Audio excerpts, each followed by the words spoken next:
This is not, is this on? Is this on? Can everybody hear me?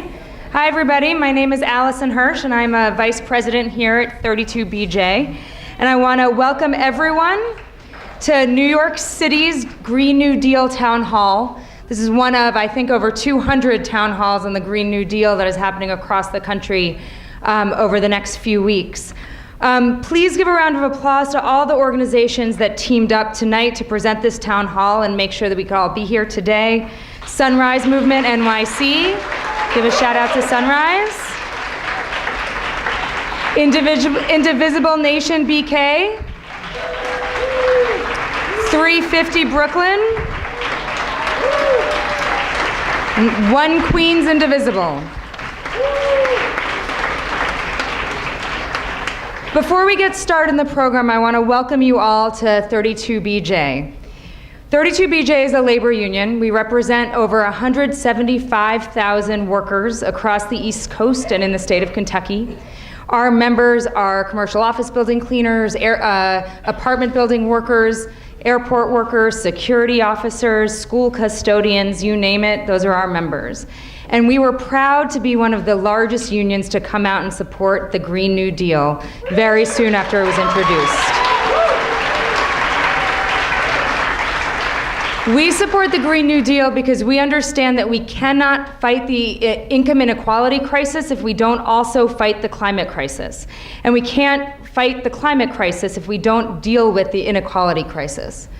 Our members work in coastal cities like New York, like Boston, like Philadelphia, in some of the largest buildings in the world, and we know what it's been like to deal with the repercussions of Hurricane Sandy or Hurricane Maria. And we know that we don't have the luxury of sitting around and saying, we can fix this crisis later. But our members also work in rural Western Pennsylvania and in parts of Kentucky that are completely reliant on the current fossil fuel economy. And our members there are also saying, the economic crisis that we're in is not going to be solved by the status quo. We need to be part of the climate solution, and we need to make sure that as we fight for a green economy, there's a just transition and that we're included in that fight.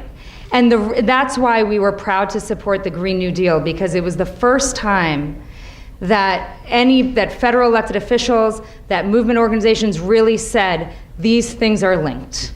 And so we're excited to be here tonight to start a conversation about how we turn the Green New Deal from a resolution into a reality at the federal level and at the state level and at the local level.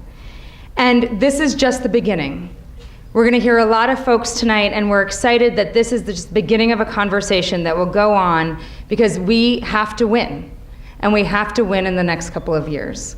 So with that, I would like to introduce our moderator for this evening, Bethe Coronel. She's a lifelong New Yorker, and somebody who's an experienced organizer in housing rights and environmental justice issues, and is currently the U.S. National Organizer for 350.org. So, Bethe, welcome.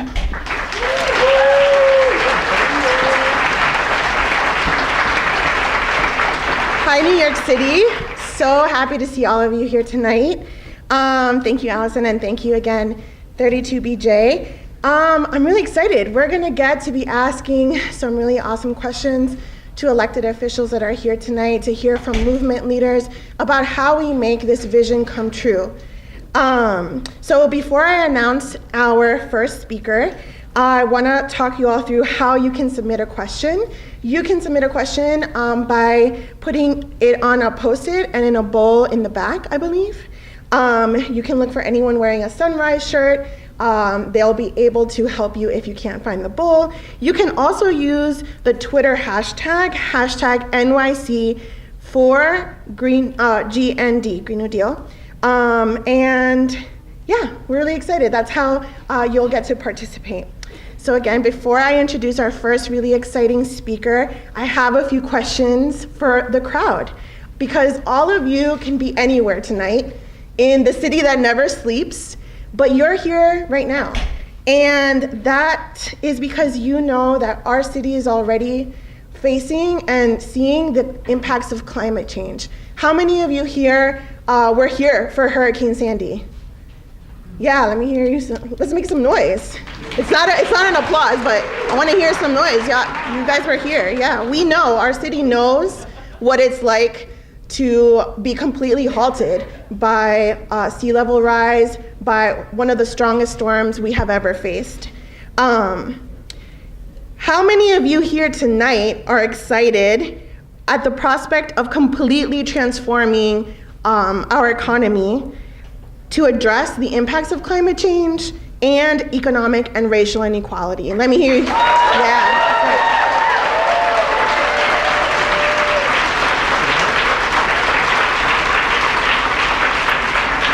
How many of you here tonight are ready to do this massive transformation within the next 10 years?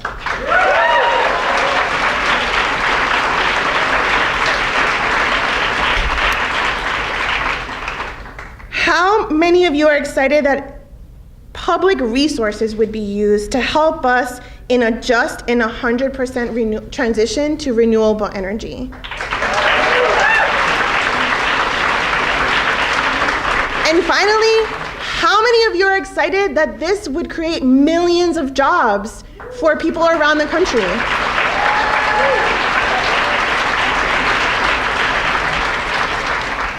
I knew you guys would come through because that's how New York City rolls. So I'm happy to now invite one of our first speakers, Jumaane Williams, who is the New York City Public Advocate. And who has stood beside us for a lot of this fight. So welcome, Jumaane.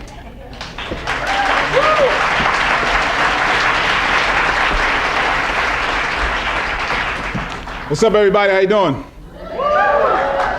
Thank you, everybody who helped organize Indivisible, 32BJ, Sunrise, many folks who've endorsed me. I appreciate it. And some of y'all, even when I was a lieutenant governor, running for lieutenant governor when nobody would, so I appreciate it very much.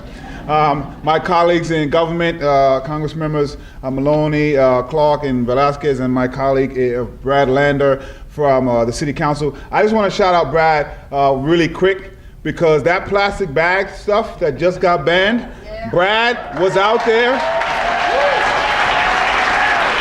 He took a lot of licks and a lot of hits, and then they came back and did exactly what he was trying to do, so I want to make sure that we shout him out. Listen, I know that we have to make sure we make climate justice the same thing as social justice, and we know the communities who are hit the hardest, often all Black and brown communities. So just a real check. One way to do that is to make sure that the organization's leaderships look like those communities. We have a lot more work to do. And so I just want to say that at the outset. You can clap for that too, it's okay. But now we are all in this together, and we have to make sure we continue to raise and elevate this issue. The only reason that conservatives and the Republicans are fighting this is because we are hitting them right what they care about the most, their pockets. They are fossil fuels and fossil fuel monies that they depend upon. But we don't care about their money, we care about this planet. And if we don't continue to raise this issue, our planet just won't be the same. And so I need everybody here to join me to continue this fight. We can win this. The next generation is looking at us, and they're waiting for us to continue to act so that the communities that I represented, asthma rates will go down. So the communities I represent won't have to worry about why they're getting these kind of sicknesses because the climate is changing in a way it shouldn't. So that we won't have Superstorm Sandy be the one that comes every single year. Are you with me on this? Yeah. We have to stop the Williams pipeline from coming through New York State. And I'm just going to talk for myself up here. Governor Cuomo, as I said before, you cannot claim to ban frack gas in New York State and allow the Williams pipeline to come through New York State. You just don't get to do that. But the new Green Deal, and I want to shout out the city as well, they just passed a version themselves in the city council. The new Green Deal in just about 3 months is the talk of the presidential campaign. That is exciting, super exciting. And I'll tell you how I know that we can win this. You want to know how I know? Because Just a few, as I mentioned, for just 3 months, it is now the talk of the presidential campaign. But just a year or two ago, there was a young woman who was a bartender that nobody had heard of. Nobody gave a shot. There was no way that she can topple a giant. Her name is Alexandria Ocasio-Cortez, and she has elevated this issue in a way that nobody has. If she can do that, I know we can defeat these people and make climate change a thing of the past, yes? You agree with me? So I say new, I say green, you say New Deal. Green. New Deal. Green. New Deal. Green. New Deal. I say do it, you say now. Do it. Now. Do it. Now. Do it. Now. We can win this, yes? Yes. I say it's time, you say let's go. It's time. It's time. It's time. Peace, everybody. Thank you.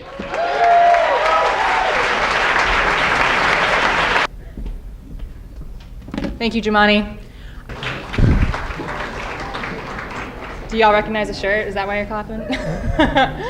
My name is Aracely Jimenez. I am a full-time organizer with the Sunrise Movement. Thank you. I grew up right here in the city, in Brooklyn, New York. I've lived in Sunset Park, right in Congresswoman Velasquez's district, actually, for the majority of my life. I gotta be real. We are in a very delicate moment right now. We are living through a time of deep economic, social, and moral crisis. Our climate is changing and our economy is rigged to benefit the wealthy few, and Black and brown communities like mine are at the forefront, at the very intersection of these totally preventable crises.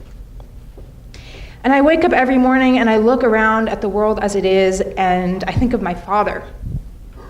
He came to this country from Colombia for opportunity, for freedom, for a life of dignity and respect, not just for him, but for his children as well. And now I have to recognize that while I was brought into this world because of hope and because of that promise of opportunity, my father and I now both wake up to a really harsh reality. And that reality is that this world is filled with a lot of lies and a lot of deceit and death and abuse and fear of the future, and actually fear of each other, because a handful of billionaires have pitted us against ourselves, against our neighbors, because the Koch brothers of the world have poured billions of dollars into political campaigns so they can inject denial and doubt about the climate crisis into every part of our society. Fossil fuel CEOs and corrupt politicians have mounted a decades-long strategy to protect their profits and block progress on climate every single step of the way. And their strategy is really well thought out, and it's working. Their strategy is to deceive the people, to buy out politicians, and to consolidate power in government. And their goal was to redefine our nation's common sense around denial about the climate crisis. And it's been their strategy since we first learned about this crisis, nearly 2 decades before I was even born. And right now, we're in the thick of phase 3 of their crisis. Trump's government is ripe with fossil fuel money beneficiaries. Mike Pompeo, our Secretary of State, has a nickname. You guys know what it is? He's the congressman from Koch. He is in our government because of money he's received from the Koch brothers, and now he's in charge of representing the United States, the largest economy in the world, in a world where his beneficiaries have many, many interests. And when it comes to blocking climate action, we're not just talking about fossil fuel billionaires, we're also talking about the billionaire class as a whole. Big banks who are funding extraction projects. Companies like Google, Microsoft, and Amazon are actually helping fossil fuel producers get more oil out of the ground at a time when we should be doing the exact opposite. And let me tell you something, there is no such thing as a green billionaire, okay? Tesla's Elon Musk is notorious for union busting and for mercilessly overworking his employees in dangerous conditions. Workers everywhere, all across our economy, are working longer and harder without higher wages, while housing and education costs keep on climbing. And meanwhile, the billionaires and millionaires in this country hoard more wealth than ever at the very top. And this movement for a Green New Deal threatens everything their power stands on, which is why I'm fighting for it. And it also means that they've wasted no time in taking to news outlets and social media spreading lies about the Green New Deal.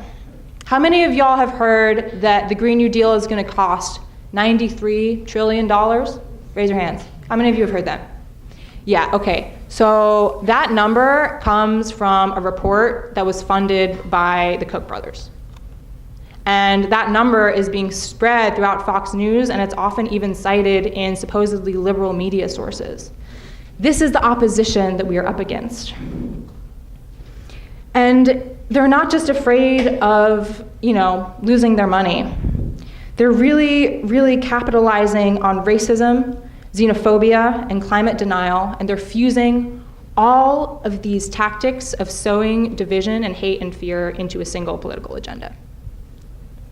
And it's part of a really long history. This is not the first time in our country where we've been up against an opposition that uses tactics like this. But for some of us, it may feel that we're feeling the full force of all of these tactics all at once against the Green New Deal. And it's exactly because the Green New Deal is going to reshape this economy in a really historic, unprecedented way. And we know the Green New Deal can change everything. Racism and the exploitation of people and the planet are two key pillars in this culture that allows billionaires and corporations to amass more and more wealth, while everyday people struggle to survive. And those two pillars are what we're going to knock down with the Green New Deal.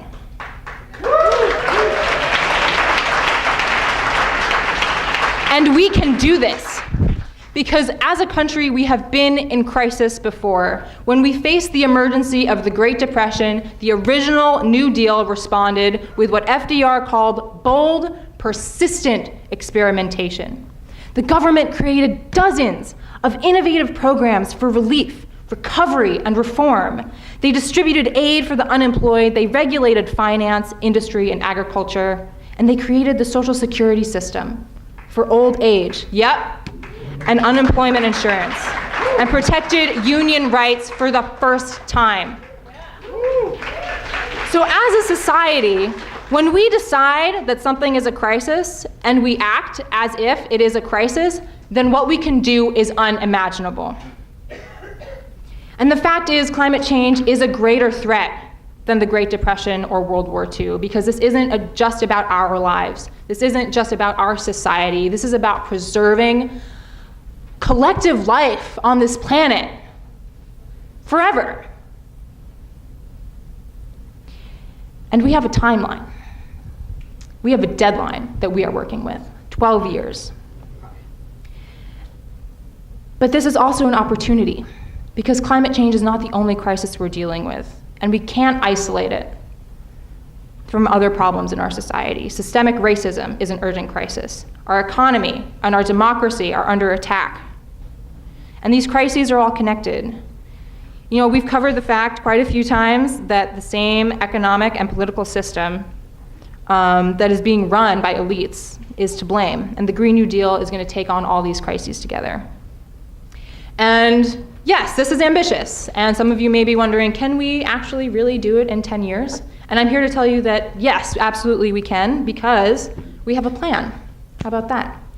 Yeah, in 2019, we're doing it right now. Look around you. Hundreds of people are gathered here today to have this conversation about why the Green New Deal is so necessary. This is not an isolated event. There are hundreds and hundreds of town halls just like this that are happening all across this country, in Kansas City, Missouri, in Des Moines, Iowa, in deep red Idaho. And people are coming out. They are filling venues because everyday Americans from all walks of life, from all backgrounds, who live in all zip codes, we want this. We want a livable future. Who knew, right? And so that's what we're doing in 2019. We're building the grassroots support We're building out the movement for a Green New Deal. And then in 2020, we will unite this country by the millions to defeat the fossil fuel billionaires who have been bankrolling this crisis and the politicians who have been stalling legislation and action. We will run a youth organizing program where young people will go all in and elect a president and Congress who will make the Green New Deal the law of the land in 2021.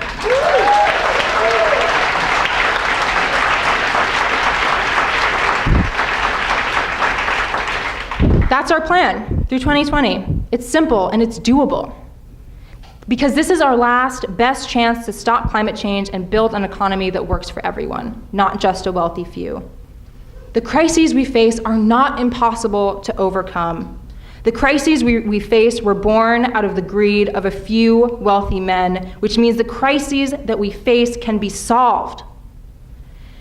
And our enemies may have friends in high places, they may have money, but let me tell you something, you cannot buy this rage. You cannot buy this hope. You cannot buy this courage. And you cannot buy a movement.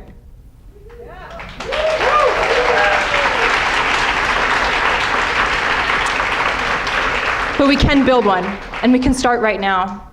And so I'm inviting every single one of you to join us in building this movement and keeping up the pressure of our federal politicians to enact a Green New Deal.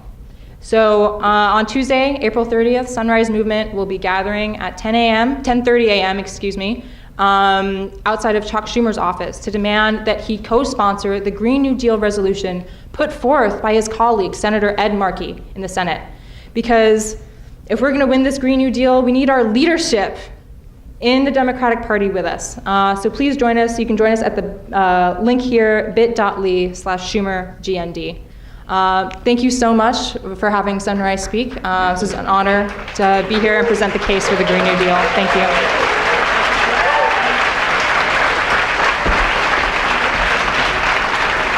Thank you so much, Aracely, and thank you, Sunrise Movement, who have really been at the center of helping popularize the Green New Deal. Let's also have another round of applause for Jumaane. Woo!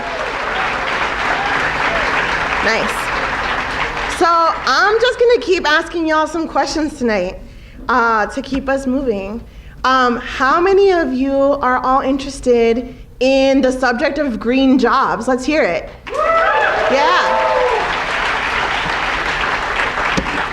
Well, funny enough, we have someone here who can speak to that, and I am really excited to be inviting William Aristapolis from Green Super from 32BJ to come and speak more about green jobs.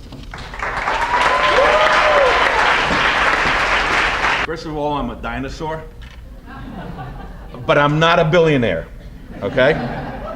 I am a superintendent for 32BJ. I'm a lifelong tree hugger. I care. We have to make a change. And as a superintendent, I tried to make as many green changes in our building as possible. I'm also an instructor here in the green program. We need to make changes. Now look, some of the changes we're gonna make are great, and some of them are small. And that means that our fellow workers can be trained to do the little things, save some water, okay? Change out the lighting. All these things are little things that add up. I'm not going to say that, actually in my building I managed to put a highfalutin boiler system against all the wishes of the co-op board, against the wishes of the engineers. At the end of the day, I saved them a lot of money and we're using a lot less fuel, and I got a big attaboy. But we really need to work on the little stuff too. I mean, this is exciting. I mean, I'm kind of shaking that I had to follow the people that I followed, because I think about the little stuff, and that's the ones where we, outlaw plastic bags. That's good stuff. That's little and it's good. We have to do all the little stuff. That's all I'm saying. But we need to do, look, I'm very nervous, okay? Even though I'm an instructor, I'm very nervous. And what else can I say? We can do it, and we need to work on the small stuff. and we're trying real hard. We have the 1,000 green supers that we developed at the school. I was involved in that. I'm also an instructor, as I said. It's great. I'm glad this is happening, in spite of our current president. The last thing I will say is never give up, never surrender. That's it.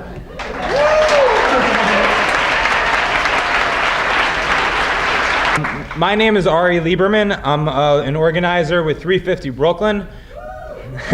We're a local affiliate of 350.org. We're a 100% volunteer organization. We often get asked, what's the single most important thing that we as individuals can do to combat climate change? Is it to eat less meat, take public transportation, fly less? And all those things are important. But the single most important thing that we as individuals can do to fight climate change is to be a little bit less individual.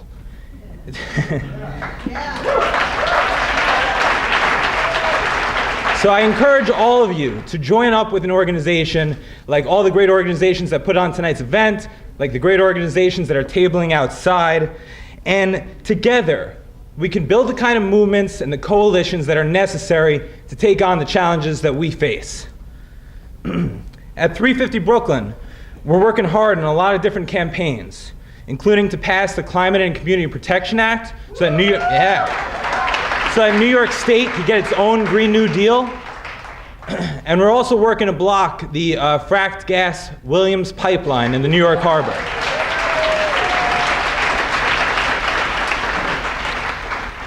So part of fighting climate change is building coalitions, and part of that is talking to each other. So let's take a few moments from this event, turn to your neighbor, introduce yourself, someone that you didn't come here with, and just briefly talk about what are your fears of climate change and what are your hopes for a Green New Deal and for climate solutions.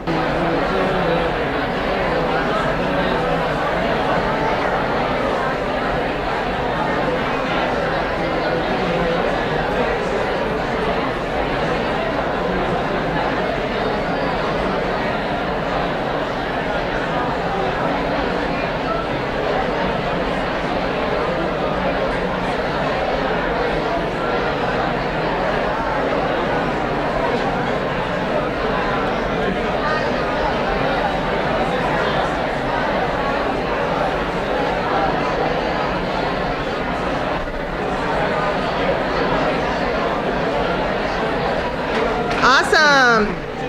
Just thank your neighbor for engaging in those questions with you. Hopefully you've made a new friend and another person that you can keep in touch and continue to fight for the Green New Deal alongside of. So we're ready for the main event of the evening, which is really our question and answer, and also hearing from our congressional representatives on how they think we can accomplish the Green New Deal. I'd like to invite our first Congresswoman Nydia Velazquez, who represents a huge, let's hear it.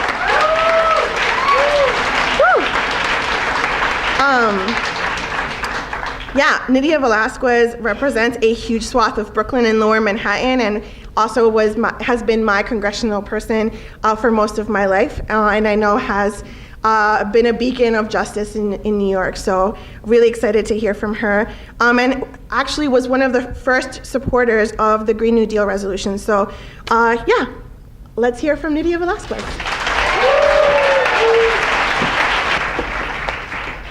Thank you. Good evening. It's great to be here. It's that intensity that we need to get this done. And you know what? We're going to do it. We're going to do it. Let me thank Indivisible, Brooklyn, BK, Sunrise, New York City, 350 Brooklyn, One Queens Indivisible, 32BJ, SEIU, and each and every one of you. Because, when we were debating ACA, the Affordable Care Act, it was agonizing. Some days we felt we're gonna get it done. Other days, an army of insurance lobbyists in Washington, and some in the White House administration proposed to pass a piecemeal approach. Nancy Pelosi said, everything or nothing. And it got done because some marginal members did right by the American people, and they voted for it. And many of those members didn't make it back.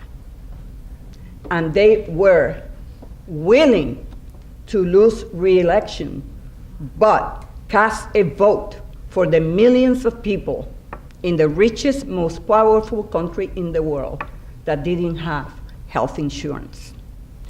And then, when we lost, and I remember quite well, when Donald Trump got elected, if we got elected, not only with the help of the billionaires, but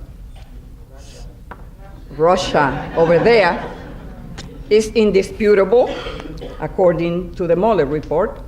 So we had a first meeting because people were agonizing. And in Park Slope, there was a first meeting of CBID at a church, and I came and I said, look, we need to organize. And we have to take 38 seats. We need to win in order to, 24 seats in order to recapture the House. And ACA was vilified in red districts. In 1,500 red counties where people depend on Medicaid, ACA was vilified. And now, when our candidates were campaigning, you saw it. In all those red districts, they won because they campaigned on protecting health care and protecting the Affordable Care Act. An issue that some might say will cost us the majority. And yet, that is what it takes. It takes organization. It takes for us to go and provide information and educate our communities so that everyone become the defenders of climate change, the Green New Deal. So for me, this is personal. Climate change is personal for minority and low-income communities that have been the victims and has been in the front line of climate change in New York, in the United States, in the Caribbean. And when you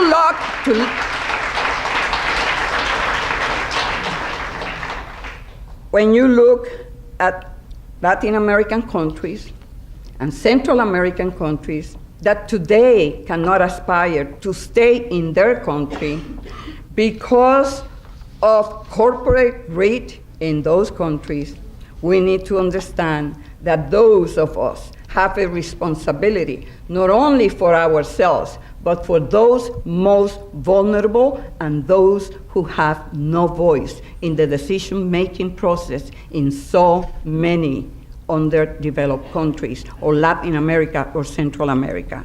So I want to take this opportunity to thank a young, brave lady, Alexandria Ocasio-Cortez.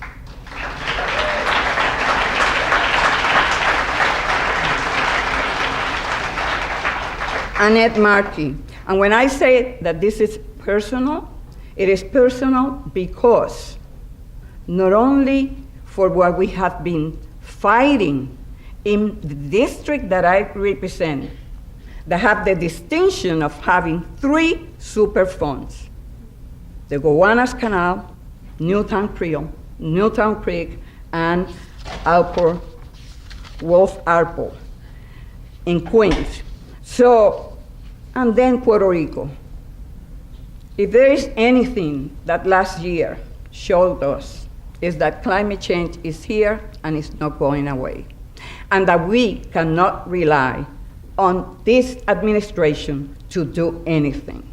So, like we did by recapturing the House, we have to fight to make sure that in 19 months, that is what we have. We have 12 years or 10 years for this deal to be implemented, or to address the climate change, but we have 19 months to do the type of organizing that will allow us to get rid of the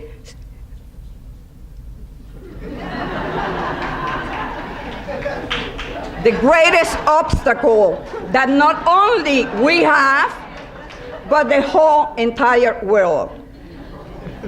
So, as we know, we left the Paris Agreement, and this administration has been rolling back emission standard and clean air rules, and they are trying to deconstruct government as we know it.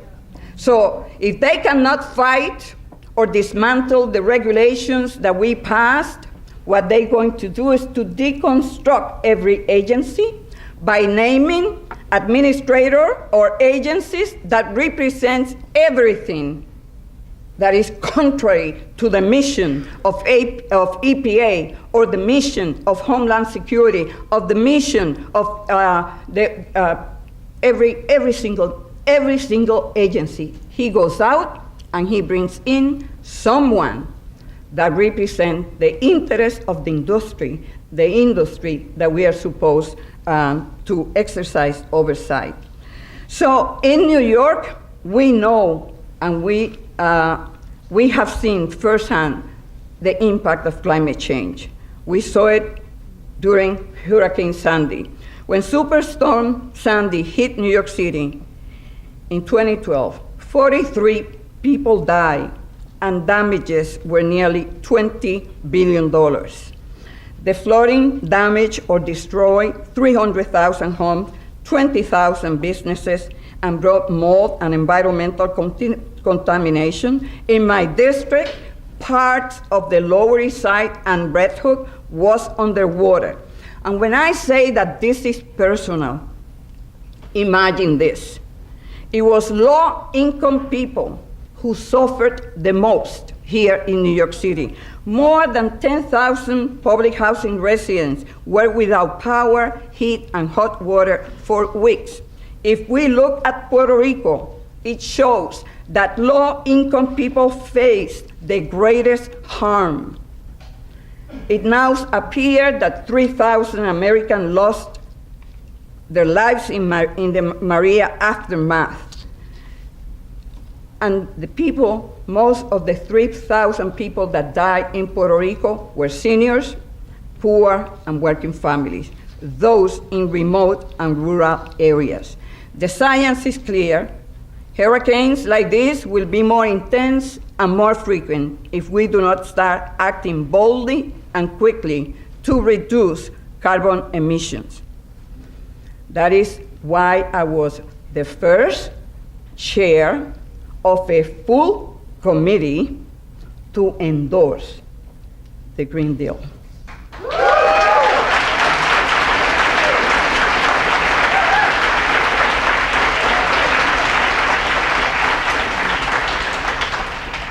So these challenges that we have will only intensify and continue hurting the most vulnerable among us if we do not adopt bold new change. And that is what the Green New Deal is about. When we discuss tackling climate change, we need a multi-pronged solution that slows sea levels rise, but accounts for the dangers of more volatile weather. This means touching everything from infrastructure to food production to energy consumption to energy production, all ideas we need to be on the table. The dangers of climate change demand nothing less, and it will require action on multiple fronts. So when you ask me what can we do here in New York, these are my recommendations. We must rebuild our coastal infrastructure stronger and more resilient.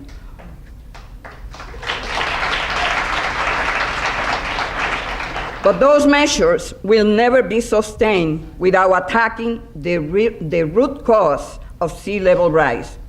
These are problems that require innovative 21st century solutions that reduce carbon and fossil fuel emissions to minimize impact on the climate. We must increase alternative modes of freight movement by marine and rail to reduce reliance on fossil fuel burning trucks. Yeah, here goes, Jerry Nadler.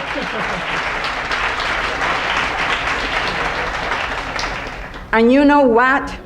We just cannot wait. We need New York City. We need to lead the way, like we are doing in Brooklyn.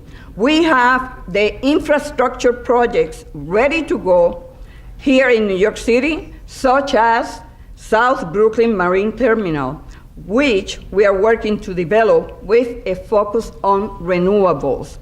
Green ports need to be part of the Green New Deal, transitioning to a more sustainable economy. We need to transition to a fossil fuel-free economy. And when we do that, we will create thousands of well-paying jobs. In Brooklyn, we have a growing economy centered on installing solar panels on roofs, such as a large community solar project at Brooklyn Army Terminal, where Uprose is a community partner. Wind turbine manufacturers are preparing to come to South Brooklyn Marine Terminal. This project will mean good jobs here in our communities. So, my friend, I have spent much of my time in public office fighting for environmental justice. The first legislation that I introduced, there were two first pieces of legislation. One was environmental justice legislation, to make polluters to pay for the environmental mess that they have created in our communities, the same way that we are obligating all those polluters who polluted the Gowanus Canal and Newtown Creek. We have taken on big corporations and we are cleaning up the Gowanus and the Newtown Creek. In my community, we had the distinction of having the largest concentrations of waste transfer station. It was groups like Uprose and CAC in North Brooklyn fighting to get rid of those trucks and to spread out a fairness when it came to waste transfer station. In Queens, in Brooklyn, and in Queens, we were getting 30% of residential waste and 60% of commercial waste. That is not fair, and we need to bring some equity into a waste plan that do not victimize low-income and minority communities. So,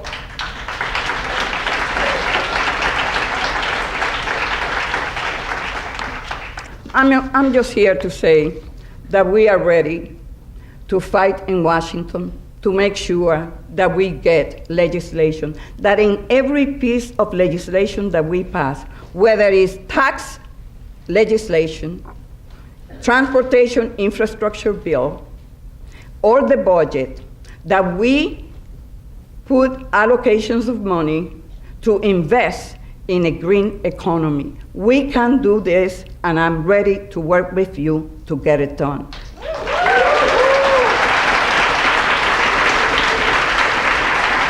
Thank you.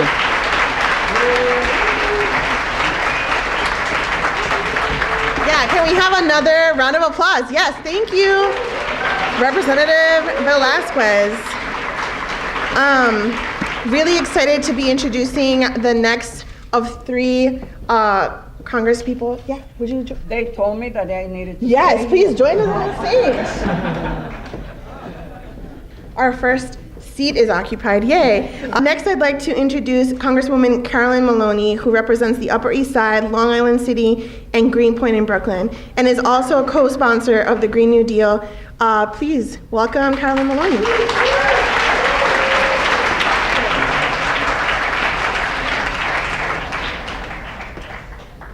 Hello, environmentalists. Welcome, and green dreamers, as we're calling them in Congress. Thank you all for being here and for being part of the solution.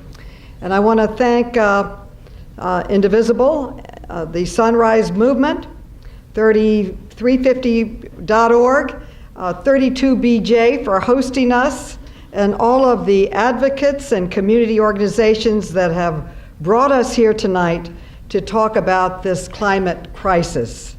This is so terribly important. That's why I was one of the first members of Congress to sign on to the Green New Deal that Congresswoman Ocasio-Cortez and Senator Markey introduced. I also want to thank all of my colleagues in government that are part of this struggle, Brad and certainly Jumaane and Nydia and Yvette and Jerry Nadler. And I just want to underscore that having a Democratic majority makes a difference. Makes a huge difference. We're going to pass this because of a Democratic majority. And I want to mention that because Gerald Nadler is the chairman of Judiciary,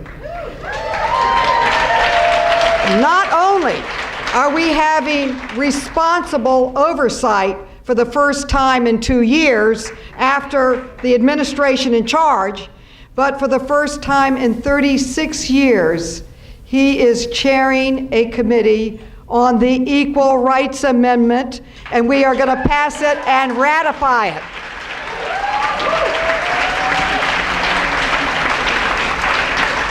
Another difference a majority makes is that Jerry and Nydia and Yvette and I worked for 15 years to pass a bill that should have passed in 24 hours, and that is the 9/11 Health and Compensation Act that gave health care to our first responders.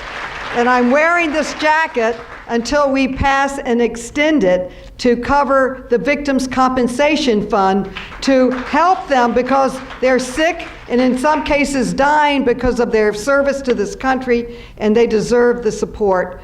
They were there for us, we need to be there for them. But we will pass it because we have a Democratic majority. Now, I want to say that the debate over climate change, as far as I'm concerned, is over. It is a crisis, and it needs to be treated like a crisis. For far too long, we've been stuck in this roundabout debate about whether climate change is real or not. And we know that it is. We've seen the science, and we have felt the effects. We know that science is real, and facts are facts, and there's no question of whether climate change is going to happen or not. It already has. And it has already taken too much time discussing it. We have only to look at the fires in California. We have only to look at the hurricanes and devastation in Puerto Rico. And we have only to look at the memories that we all share in this room of Superstorm Sandy, and the devastation it brought to our city is still raw and seared in our memory. We lost at least 53 New Yorkers' lives. 8.5 million people lost power, and I mean they lost power. There was no lights in Lower Manhattan for months. You couldn't even use a cell phone there. There was no communication. 650,000 homes in New York were destroyed, and it caused around $71 billion in damages. So our communities are still recovering and rebuilding 7 years later. Climate change makes events like Superstorm Sandy even worse. The storm surge, the most destructive aspect of Sandy, was impacted by the sea level. And when Sandy hit our shores, the sea level was already about a foot higher than it was 100 years earlier. In 1912, Superstorm Sandy wouldn't have flooded lower Manhattan. We all know that's not what happened 7 years ago. And I have to remind people of Al Gore's first movie, An Inconvenient Truth. How many of you saw it? And remember how people laughed and said that'll never happen when he made the statement that the next storm is going to put lower Manhattan underwater. Remember that? That's so crazy. Well, he came out with his second film, and it showed him walking in water up to his thighs in lower Manhattan. So what he predicted became true. And nearly 400,000 people live within the 100-yard floodplain in New York City. And if the sea level rise reaches 2.5 feet, the floodplain for a 100-year storm will expand to encompass nearly a quarter of the city. Can you imagine? So they're predicting that a quarter of the city. Experts say that this could happen as early as 2050 if we don't act. Increased flooding isn't the only climate change that endangers our city and ourselves. Higher temperatures will make worse our urban air. Now, we can chew our air now practically, but it's going to become more polluted, and which will lead to higher rates of asthma. How many of us have friends with asthma? Heat waves could cause heat stroke and other serious health problems. Increased levels of water would endanger New York City's clean drinking water supply as the sea level rises and increases saltwater intrusion in our freshwater systems. So we are facing a threat. We have 12 years to get this under control. That's what the time frame that the Intergovernmental Panel on Climate Change gave us, 12 years. So this is one of the greatest threats we have to face today. Now, many people, when they talk about the Green Deal, they say, well, you're supposed to do it in 10 years. Well, we got to do it in 10 years. This threat is 12 years ago. Now, I have to tell you, we have to tackle this head on, and we have to make it equitable and sustainable, and invest in clean energy. My favorite part about the program is the one that's criticized the most, and that is requiring jobs and full employment. And I think that's an important part of it. Now,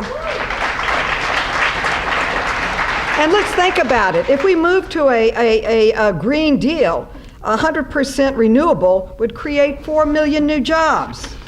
But instead of embracing the Green New Deal, the Trump administration has chosen to do the opposite. Now, this is very important. Almost 2 years ago, the Trump administration withdrew the United States from the Paris Climate Agreement. Now, of all the wonderful things that President Obama did, I think one of the most important, he's got 179 countries to sign on to the Paris Climate Agreement. Now, 179 countries cannot be wrong, and we alone pulled out of it. And I think that is harmful and a terrible thing. In addition, his EPA has spent the last 2 years unraveling laws that protect the air we breathe and the water that we drink. So this is very serious to everybody, but thankfully our own city and state have refused to listen to the president, and they have continued to pass legislation. And I see Costas here from the City Council. They just passed important legislation to help in all of these efforts and to really work to keep the targets of the Paris Climate Agreement. Now, what do we do about it? Very, very briefly, because it's telling me my time is up. Let me tell you, this delegation got $300 million from the federal government to help us work on renewable energy and a sustainable plan and a resiliency plan for our city. I think our next meeting should be hauling the city in and having them explain how they're spending that $300 million on a resiliency plan for us. And I got to tell you, we not only need to implement the Newtown Creek Superfund. One of the first letters I wrote was asking for it to be created as a Superfund. It took 15 years. Obama made it a Superfund, but we need the resources to continue with that cleanup and to move forward with that. I just want to say, if people say they're not for the Green New Deal, ask them why not. Give us one reason why you're not for it. And what is your solution? What is your plan to save our planet? So let's get to work. Let's get to work and make it happen.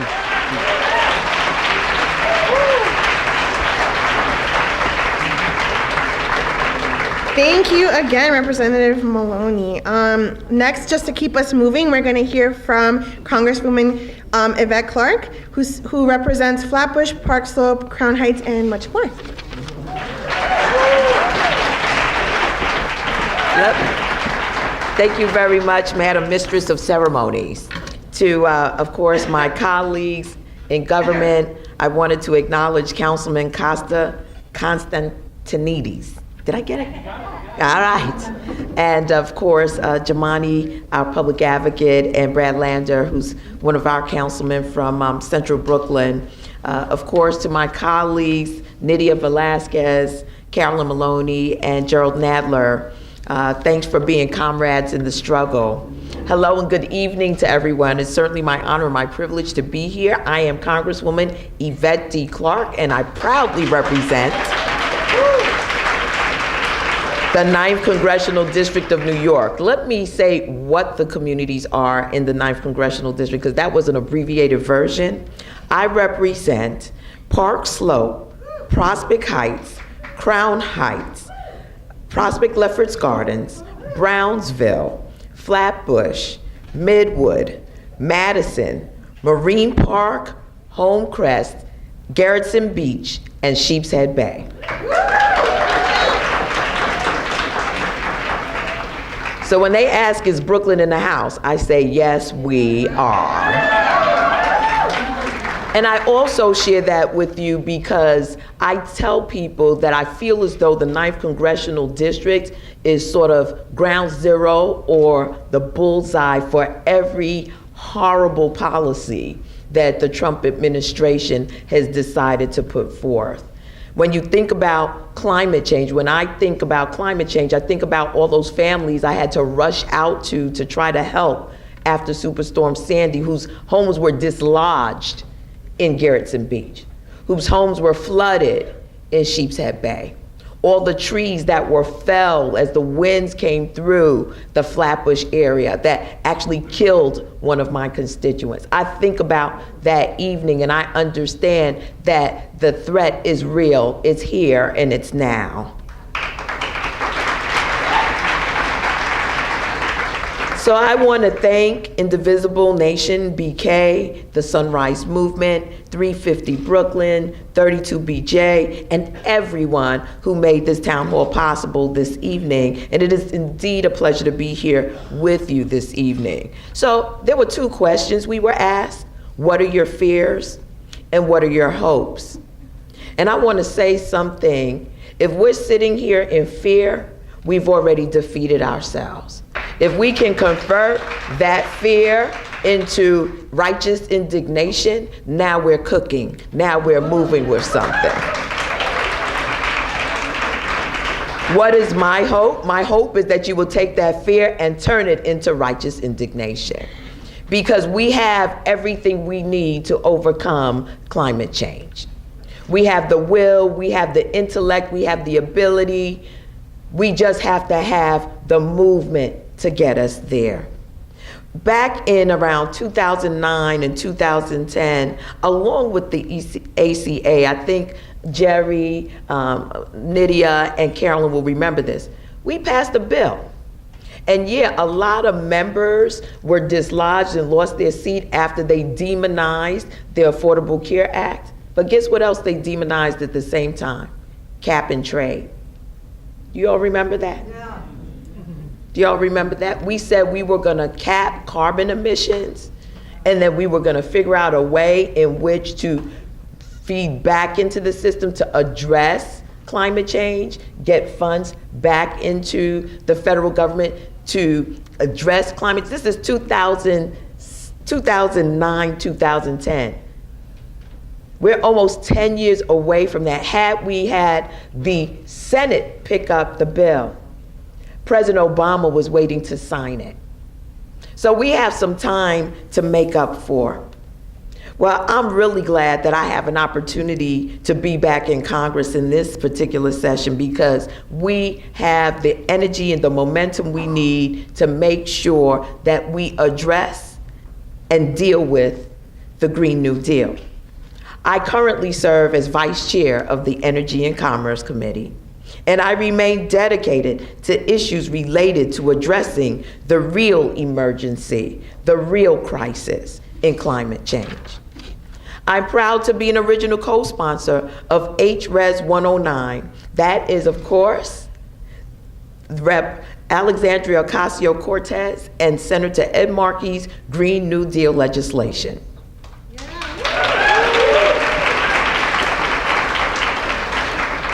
And despite the science denier in the White House and the administration, climate change must be at the forefront of our conversations during this Congress. This legislation will ensure a better, brighter, greener tomorrow for not only this generation, but generations to come. The great city of New York has announced new carbon emission caps and on its largest buildings and coastal barriers to prevent flooding. But that's just the beginning of the things that we must do to be able to really push back. I'll never forget, again, the devastating impact of Superstorm Sandy. So this new Green New Deal legislation is a critical component, and I say a component, in the fight for climate change. Here's the big picture. We want to achieve net zero greenhouse gas emissions through a fair and just transition of all communities and workers. We want to create tens of millions, if not hundreds of millions, of good, high-wage jobs and ensure prosperity and economic security for all. And lastly, we want to establish justice and equity by preventing current and repairing historic inequality, inequity, and discriminatory practices on those communities on the front lines and that are most vulnerable.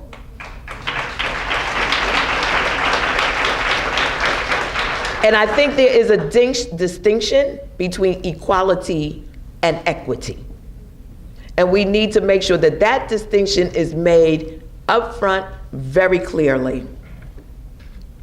So I'm ensuring that we continue this fight by introducing legislation like the BREATHE Act, which would amend the Clean Air Act to eliminate the exemption of the aggregation of emissions from oil and gas sources, as well as working on policy prescriptions that incentivize smart technologies that give us and that maximize on renewable energy, energy efficiency, and energy storage. The technology already exists. The knowledge of how to do this now already exists. We need to scale up and deploy this. And it creates new jobs, sustainable jobs, because we must be able to make sure we maintain our new infrastructure. My colleagues and I are on the offensive to ensure that these protections are in place. And we will not quit, we will not relent until we reach the goals as set forth in our legislation. Our committee recently passed the Climate Action Now, this is the Energy and Commerce Committee, which I also co-sponsored with my colleague Kathy Castor, to demand a plan to continue our support under the Paris Agreement. For nearly a decade, Republicans have ignored the very serious threat that climate change poses to our welfare, our well-being, and our environment. Well, we all know elections have consequences. And on November 6th, the American people made their voices heard and their preferences known. The American people want a conference that believes in facts. They want a Congress that will act on real crises like climate change. And that's exactly what we are going to do. So thank you so much for inviting me here, and I look forward to our further conversation. Amazing. 3 amazing congresswomen already on stage. And now I want to invite, last but certainly not least, as our congresswomen already here on stage have mentioned, really this congressman has been leading the charge to hold the Trump administration accountable through the Judiciary Committee. I'm happy to invite Jerry Nadler, Congressman Jerry Nadler, to the stage.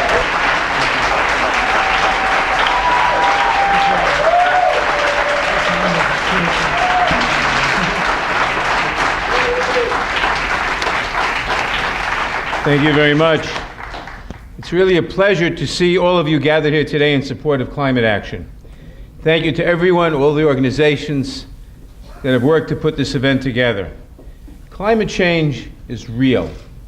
It's undeniable, and it is the most pressing problem facing humanity on this planet. It threatens all of us to a greater or lesser extent, regardless of nationality, race, religion, creed, political party, or economic status. It has already started to impact every district across our country, often in different ways, obviously. On the coasts, the potential for stronger storms and rising seas means sandy level flooding could occur now once every 23 years as opposed to once every 400 years a few years ago. Congress needs bold ideas if it's going to seriously address the changing climate in order to protect public health and the environment. That's why I'm proud to join as an original co-sponsor of the Green New Deal legislation.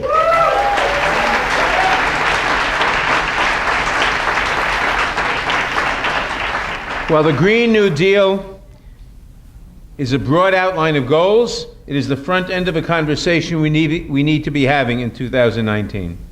It addresses the urgency of the moment.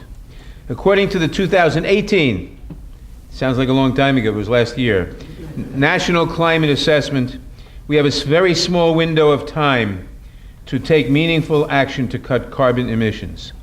We must keep the increase in global temperature below 1.5 degrees over the next few decades, or we will have irreversible and catastrophic change. Congress must work to invest in energy-efficient infrastructure and ensure our existing infrastructure can withstand extreme weather. The National Climate Assessment warned that in the absence of action to reduce greenhouse gas emissions, average global temperatures could rise by at least 3 degrees Celsius by 2100, prompting sea levels to rise by as much as 4 feet by that year. This doesn't sound like much, but most of the world's population lives within 4 feet of sea level. Most of the world's cities are built on coasts, not to mention island nations like Indonesia. It is clear that Congress must take action to dramatically reduce greenhouse gas emissions in the next decade. And by the way, you may have heard Bill McKibben, one of the early pioneers in warning of climate change on TV last week, saying that, what have we learned in 30 years? We've learned that all our predictions were too conservative, that climate change is occurring more rapidly than the most pessimistic among us predicted. We must also aggressively tackle the impact climate change has on income inequality and racial injustice, and there are good ways to do that. I am proud of the work my colleagues are doing to address this crisis head on. In January, the Energy and Commerce Committee held the first hearing on climate change since 2013, when Republicans held a hearing opposed to the Climate Action Plan. The science is indisputable. Climate change is caused by human activity, including the burning of fossil fuels, especially the burning of fossil fuels. My Democratic colleagues and I remain committed to combating climate change and standing up for those left to suffer in its wake. A number of years ago, Paul Krugman, who some of you may be familiar with, a very good economist and columnist for the New York Times, wrote an op-ed piece in which he was talking about the need to take economic action. And he said, if the astronomers one day called a press conference and announced that long-range telescopes had detected an alien invasion fleet approaching Earth, and that the invasion fleet would be here in 5 or 10 years, humanity would unite. We would all get together, we'd engage in a massive rearmament program, we'd raise taxes to the hilt, we'd borrow money from every conceivable source, we'd build the armaments, we'd prepare for the invasion, and while we were doing it, unemployment would end, all the people would go to work, we'd probably raise wages. And he said, so why do we need the alien invasion fleet? Why not do it for our own reasons, to raise wages, to get people to work, to fix our infrastructure, etc. I'll say the same thing, except that I'll be a little more excited. We have two major crises facing endangering human life on this planet, literally endangering human life on this planet. First is climate change. It has the potential to end human civilization within 50 or 60 years. End human civilization.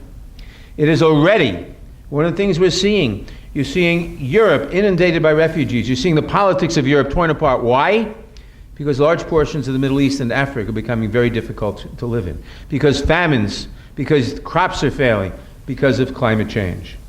The other major threat that we have, also aided and abetted by the ignoramus in chief at 1600 Pennsylvania Avenue, is a nuclear arms race, which we're starting again because we're withdrawing from the arms reduction treaties we negotiated with the Soviet Union when that still existed. We see already the polar ice cap starting to melt. We see a power struggle developing in the Arctic Ocean. Why a power struggle in the Arctic Ocean? Because there are resources that are now accessible. That's nice. But why are they accessible? Because the Arctic ice sheets are melting. If they melt, half the world's cities will be inundated. And the other major danger is the permafrost can melt. If the permafrost across much of the northern hemisphere and much of the southern hemisphere melts, it releases all the methane.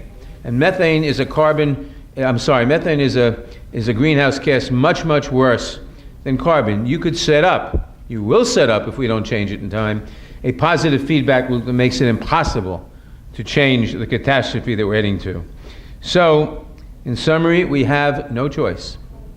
We have no choice. Unfortunately, we do have an ignoramus who knows better than all the scientists because his gut tells him so in the White House. We have a Republican Party and control the Senate that will not buck him no matter what. Human civilization is at stake in getting rid of the Republicans in the Senate, in getting rid of the ignoramus in the White House.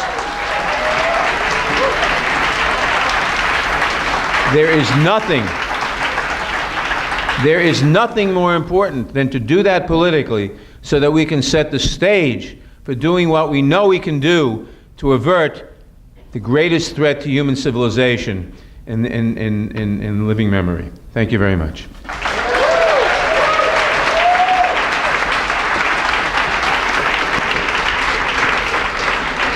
Amazing. So now I'm so happy we're all on stage. We're gonna get to dig into some questions. And so the first question we have is, I'm gonna combine, ask for responses in pairs. So first for Representative Velasquez and Representative Maloney. How will you encourage our other New York City congressional colleagues, for example, Representative Jeffries and Rose, to co-sponsor the Green New Deal? Best way that we could get a member of Congress to adopt a position has to be based on conversations and organizing within the district. Staten Island is an area that was impacted by climate change, hurricanes and so on. So this is a conversation that needs to happen between his constituents and Max Rose. I will talk to him and I will say how important this is. But if we could get constituents from his district to come and sit down with him, that is the best way that we could persuade a member of Congress.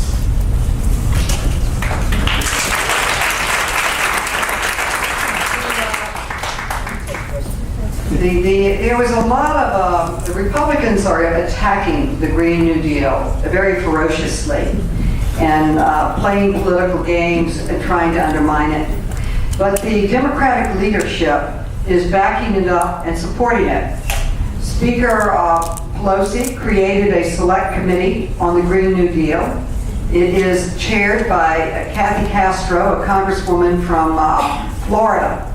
And in her public statements and her hearings, she has been supportive, as has the committee members of the Green New Deal. In fact, she and the committee members of this committee were at Ocasio-Cortez's and Senator Markey's press conference in support of it. The way you do it is you just have to raise it over and over again and get co-sponsors. But we thankfully have a Democratic majority in the House of Representatives. Thank goodness. So we should have the votes to be able to pass it in the Democratic Congress. Now, the Green New Deal is very aspirational. It's a resolution. The hard work of breaking out how the committee or how the program would actually work, which would be more detailed legislation, would be another form moving forward. The problem that we confront is the Senate. And we have Mitch Mcconnell, who has come out, and probably before he even read the resolution, and announced that he's totally, completely opposed to it. Surprise, surprise. So we have a fight in the Senate. But ultimately, we will take it out to the American people. And the American people will want the Green New Deal, I believe, and will vote the Republicans who won't support it out of office. That's how we ultimately win. Just vote them out of office. Thank you so much. For Representatives Nadler and Clarke, we're curious what your plan would be to ensure communities are leading. So for example, the cap and trade program was mentioned. What if Congress wants a Green New Deal to include the cap and trade, for example? So it's a two-part question. What is your plan to ensure communities are leading in terms of the shaping? Communities are leading in the shaping of the Green New Deal. And so, for example, what are your thoughts on, for example, including something like cap and trade as a part of the Green New Deal? I'll start because, I think one of the things that we have to be very conscious of is, as Carolyn said, the Green New Deal is a set of principles. We have to bring that to life. And I think there are a whole host of ways in which we can receive feedback from the community to help us bring it to life. I have a very big interest in the idea of smart cities and smart communities. That then has an intersection with infrastructure, so that as the whole conversation around renewing the United States infrastructure, we should be talking about, okay, how are renewables going to be built into the new microgridding and things that will deliver this energy to our communities. These are the types of things that we need to hear from our communities about. I certainly have been doing a lot of research in this space, but if there are ideas, what we have are a set of principles right now. And those principles need to be materialized into actual things that we can legislate. So I want to incentivize, for instance, the renewable energy companies to talk about, well, how do we store renewable energy? How do we reuse renewable energy? How do we create new microgrids? And how does that create economic opportunities for entrepreneurs and for workers? these are the types of things that we're beginning to think through, particularly being in the Energy and Commerce Committee, which is one of the prime committees of jurisdiction. We'd like to hear from you. Again, there are a lot of goals, but how we get there is utilizing every lever that we have within the United States Congress to make it so. So that there's going to be a big role for infrastructure. There's going to be a big role for ways and means. You know, we should be taxing at higher rates any fossil fuel companies that don't convert to renewable energy. And giving tax breaks to those emerging companies that are doing it, right? These are simple things that we can't be doing. So it's really just a matter of, I believe, using this opportunity to not only come forward with fully fledged out proposals, but being creative as well. And when I say entrepreneurship, I know that that gives us an opportunity for everyone to bring their creativity to the table. And we talked about the idea of equity in communities. Well, how are we going to talk about how these new ideas will be given to various communities to bring to life? And those are the important parts of what we need to be doing. Chair? Any program to convert away from fossil fuels is going to need massive amounts of money, and is going to need massive amounts of construction, massive amounts of construction jobs, and research. And the best thing that has happened over the last 10 years has been that the cost of renewables, of solar, and has come down tremendously. Right now, solar is much cheaper than coal.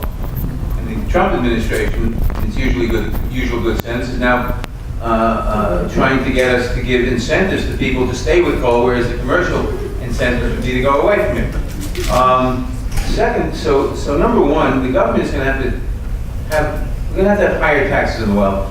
In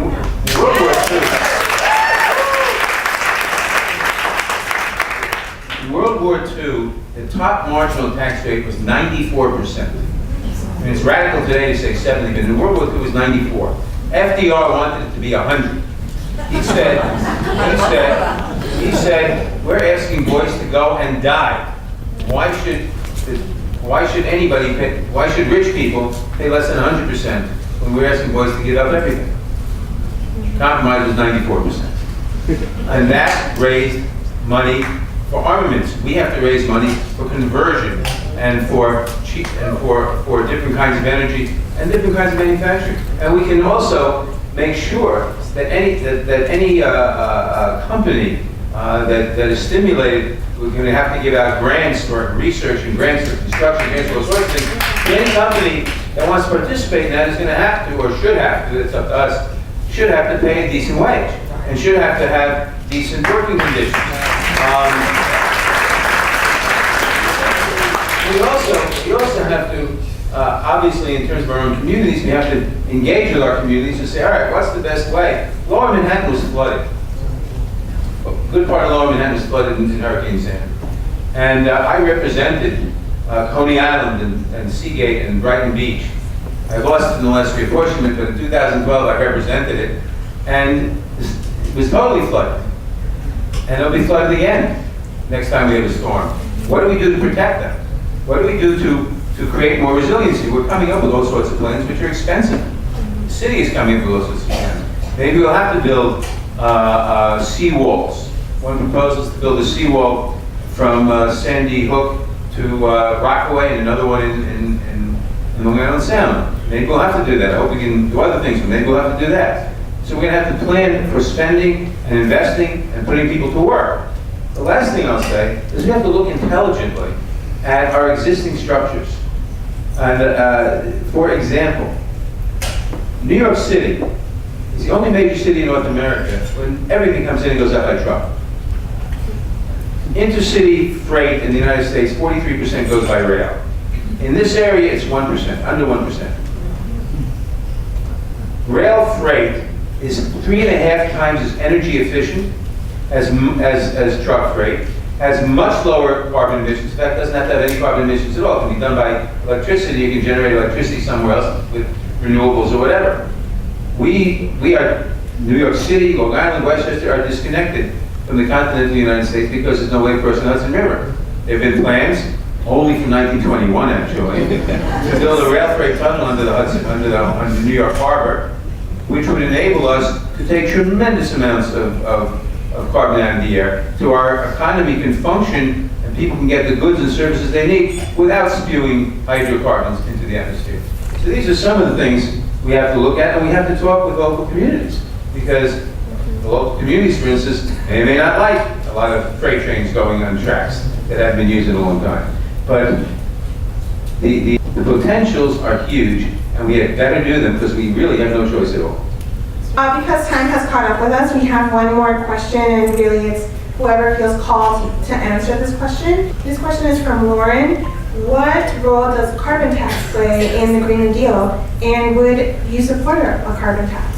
Well, I think most of us would support a carbon tax. I think most of us voted for carbon tax back in 2009. A carbon tax is a good thing.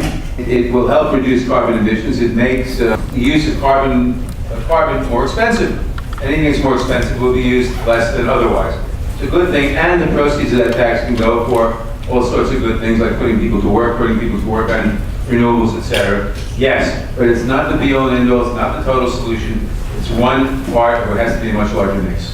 That's one suggestion, but it was not in the resolution, right? So that's what I'm talking about. We're trying to make sure that we build out the most robust opportunities possible to advance the goals of the Green New Deal. And that may reside in different committees in the House of Representatives. It may be under natural resources. It may be through Ways and Means. Any talk of a carbon tax, the Ways and Means Committee has to take it up. So I want community to be very in tune with all of the various ways in which we can get at these goals, so that we don't miss these opportunities. Because, for instance, infrastructure, there's a whole committee that's transportation and infrastructure. You hear us begin talking about transportation and infrastructure, that's when you start saying Green New Deal. Yeah. Thank you. Yes, I would vote for a carbon tax. I voted for a carbon tax in 2009. It's one of many approaches to addressing climate change. I also would vote for any renewable energy or any way to support it and any way to help us move forward, and also for any resiliency plan to prepare us for the next storm. Yes, I will support it. And I just would like to add, it's on. Yeah. I just would like to add that we should not wait until legislation related to the Green Deal is crafted. There are going to be legislation where we need to use that opportunity to invest in the green economy. Like the only opportunity that I see coming right now where we could have a bipartisan bill is an infrastructure bill. Embedded into that, we should have investment for infrastructure that align with the aspiration of the Green Deal. Raise your hand if you have signed a no fossil fuel money pledge, which means you would not accept money from fossil fuel companies or lobbyists. I don't take corporate money, and I don't take fossil fuel money.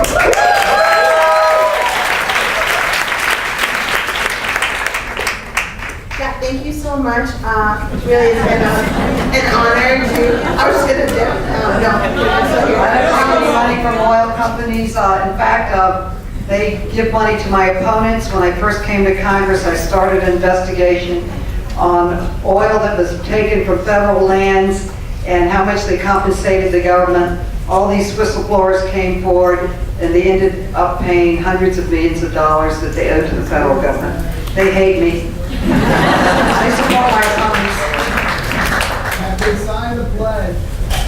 Oh, yeah, I don't know what that's. I'll be glad to. But I have one energy company that is renewable energy in my district. You want us to swear off of renewable energy too? Okay, fossil fuel. I don't know if I signed the pledge, but I do not take fossil fuel money. They don't offer it. Opposed to all the pipelines, etc. And I'm not going to take fossil fuel money.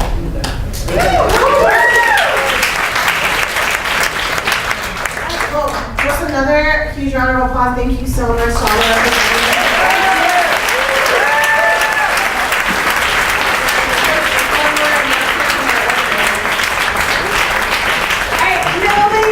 Everybody sit down. We're done. So thank you guys thank you to our 4 members of Congress so much for being here. Another round of applause. And thank you to everyone who stuck it out. You guys are the people who are going to make the Green New Deal happen. Because you're great listeners, and that's very important. My name is Yvette with Indivisible Nation BK, and I'm Elisa. But we wanted to talk about a really important aspect. We just heard all this information about what a Green New Deal could be, why it's important, how urgent climate change is. So what is everybody who's remained in this room the whole time going to do after you leave to actually make it happen? Because that's what we need to do. We need to walk out of this room with some action steps for every single person to make the Green New Deal a reality. So that's what we're here to tell you, so please do not leave yet. And then we have a final really exciting speaker we're gonna bring up in 1 minute too. So one big thing that was mentioned a little bit when we talked about other members of Congress who are not yet supporting the Green New Deal. Who thinks all of our representatives in New York should support the Green New Deal? Yeah, so we do too. And one very important person, the Senate Minority Leader, Chuck Schumer, has not yet signed on to the Green New Deal. And what, like the Congresswoman Velasquez mentioned, constituent power is so important. So what we want all of you guys to do right now, you can take a picture of these phone numbers. You can enter them to your phone. I have every single office number for Chuck Schumer in my phone listed already.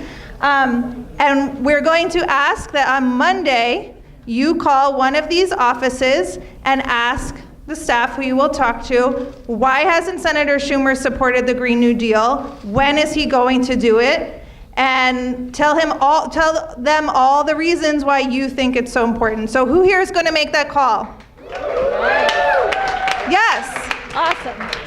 And then don't forget that there is a rally Tuesday morning at 10:30 outside Senator Schumer's office. That's another opportunity to go make your voice heard, because we need to grow support for the Green New Deal so that come 2021, we can actually enact it, hopefully with a Democratic Senate majority, because we hear a lot about this 11 or 12-year timeline, but as advocates, we really have like a 1-year timeline, because 12 years is not when we start the Green New Deal, it is a deadline. So we need to build momentum, we need to build public support, we need to build support in Congress so that when we all go out there and knock on doors and make phone calls and we win back the Senate and the presidency, we're ready to go with the Green New Deal. So who's gonna do this? Yes. Okay. Awesome. All right. The other thing you can do is find out if your member of Congress has signed on to the Green New Deal. If yes, then call them up and thank them. My member of Congress, Grace Meng, I've called her a few times to thank her. If they have not signed on to the Green New Deal, call them, show up at their offices, tweet at them, write on their Facebook pages, send them pictures of your children, send them pictures of them yourself, and make it known to them that it is their moral imperative to sign on to the Green New Deal and protect their constituency. Awesome. So just out of curiosity, is there anyone here who knows that their member of Congress has not yet signed on and is planning on making a call? Awesome. Good. So the one last thing that we're going to ask folks to do is that there are all these groups involved in bringing this on. So we had Indivisible, we had Sunrise, we had 350, lots and lots of amazing co-sponsoring groups. If you did not already, check out Groups at the Tables. We ask, again, take a picture of these websites, find a way to get involved with one of us. because this is going to take a lot of work from every single person who cares about this issue to, like I said, win elections in 2020 and then make this transformative policy a reality. So who here is going to get connected with a group? Awesome. Okay. Yes. Okay. So the last thing, again, thank you to everyone for being here. We also want to celebrate when good things happen, when we achieve our climate justice and climate action goals. So to close out the event, we are going to invite Councilmember Costa Constantinides, who was instrumental in passing the Climate Mobilization Act in the New York City Council.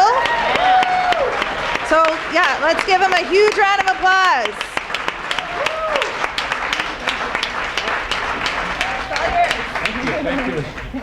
Thank you. Thank you, Alyssa. Good evening, everybody. All right.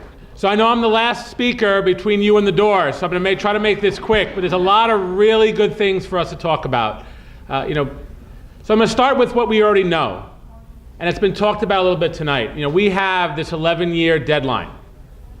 And beyond that, there are 80,000 children in the city of New York tonight that are going to go to sleep with asthma.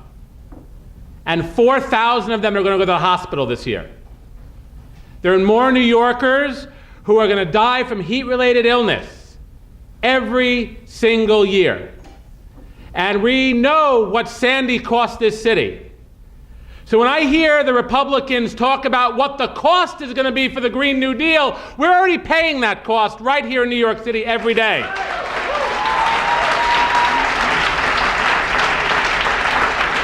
The cost is in our children and our communities. We saw what Sandy did to our neighborhoods, to Southeast Queens, to Coney Island, to Staten Island, to Lower Manhattan. We have to act now. We need to act yesterday, actually. We can't wait any longer. And I want to thank all of the groups that are here tonight and all of you who stayed to talk about this and all of our great Congress members, because we need to keep pushing. We need to keep going. And last week, we passed the largest emissions reduction bill in the history of not just New York City, but any city.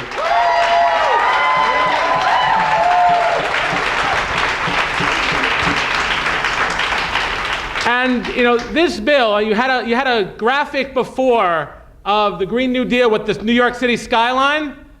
Those are the problems in New York. There we go. That iconic skyline that we have here in New York City. We have about 1 million buildings in the city of New York. But 50,000 of them, these really large buildings that are 25,000 square feet or more, are the worst emitters. They're responsible for 30% of our emissions. So let's think about that for a second. 50,000 buildings out of 1 million are responsible for almost a third of our emissions. So the Climate Mobilization Act and their Clean Towers Plan 1253, which was a central piece of that, regulated emissions from these large buildings.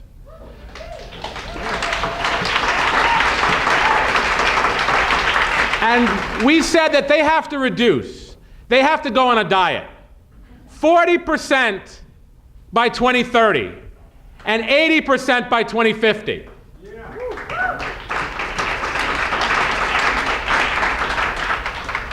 These bills in the aggregate are the equivalent of taking almost 1 million cars off the road.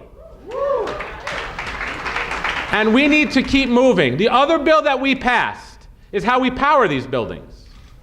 I know in my neck of the woods, in Queens, who's in here from Queens today? All right. So in Queens, as you look over the Queensboro Bridge, and I still call it that, you see, right? I still call it the Queensboro Bridge. But as you look over the skyline in the Queensboro Bridge, I was on inside City Hall this week, and I turned to Tara Lewis and said, you see those stacks? Big Alice, that's what's causing asthma in our neighborhoods. These fossil fuel, gas-powered plants in our neighborhoods. Because we know that natural gas is not a bridge fuel, it's a bridge to nowhere, right? That's not a big, argument here. So the fact that they're using natural gas in those plants really doesn't mean a whole hell of a lot. So those plants, we have to figure out a way to get rid of them. So we had a bill 1318 is part of the Climate Mobilization Act that said we're going to have the city come up with a plan to phase out these gas-powered power plants, to make sure that we invest in solar, in wind, in large-scale battery storage, and come up with a long-term plan to replace these plants neighborhood by neighborhood. And again, we're already paying a cost. Con Edison came before me when they came to talk about the Williams pipeline to say, well, it's expensive, we need to have it, we need to be a moratorium. I was like, we're paying the cost now. Because the kids who live next to Big Alice, they go to the hospital more for asthma than the borough average of Queens. And guess what's right across from those plants? The Queensbridge houses, the Ravenswood houses, and the Astoria houses. So these are low-income communities, communities of color that are bearing the brunt of these gas-powered plants. And let's be clear, 18 years ago, the power companies came to us before, there were roving blackouts in California, and they said, we have to have reliability in the city of New York, 19 years ago. And they started citing power plants in environmental justice communities. 11 of them. The 2 in Queens were in Big Alice. They added more turbines there. No environmental review, and they said they were going to last for only 3 years. Well, now, if you were born that year, you're old enough to vote. So we can't have any more gas-powered power plants. We can't have any more gas pipelines. We have to come up with a solution that's renewable, and we have to think about how we repower a city in the 21st century. So I'm going to close with this. We all know the moral and social imperative closing Rikers Island. We know that. We're not in an argument here. But let me plant this seed with you. I did an op-ed a few weeks ago with the professor of environmental studies from CUNY Law School, and was speaking with the Lieberman Commission because it's in there. If we take a fourth of Rikers Island, 100 acres, as we know we have to close Rikers, and do solar on that eastern part of it, that 100 acres is enough solar power to replace every gas-powered plant that's been built in the last 20 years. So we need to think about the 21st century. We need to start thinking about these 21st century solutions. We need to I have a bill that's going to create the first Department of Sustainability in the history of any city. So we have a fully funded city agency on sustainability, because climate change isn't going away, so the money shouldn't go away either. And that agency should run point. Our Congress people were talking about resiliency. We need not just a resiliency plan for Lower Manhattan that's going to cost $10 billion. We need a 5-borough resiliency plan for the long term. So I hope that we can continue this conversation, continue this needed dialogue, because we know that we're borrowing this planet from our kids. I just left my son, he's 9 years old. In 2050, when we see when they start talking about the worst effects of climate change in the middle of this century, it's our sons and daughters that are going to inherit that. He'll be almost the same age that I am now. I want to make sure that he and all of our sons and daughters inherit the city that we know and love. Inherit the New York City that we all love. And the only way we get there is we come up with 21st century solutions. So I'm so grateful to Queens Indivisible and 350 and Brooklyn Indivisible and 32 BJ. I know I got it wrong in Brooklyn. I'm sorry, I'm a Queens guy. But there were those, and there's those that are going to stand in our way. Big real estate. There were a bunch of those when we tried to pass the Climate Mobilization Act who told us it was too expensive. We shouldn't do it. We should slow walk this. We need to make sure that we can ensure that we can be reliable. We don't have that kind of time anymore. So let's get to work, folks. Thank you so very much. Have a great night. you, Costa. Speaking of continuing the conversation, if you'd like to continue the conversation at the Headless Horseman down the street, we'll be having drinks down there, and we'd love to talk to you some more.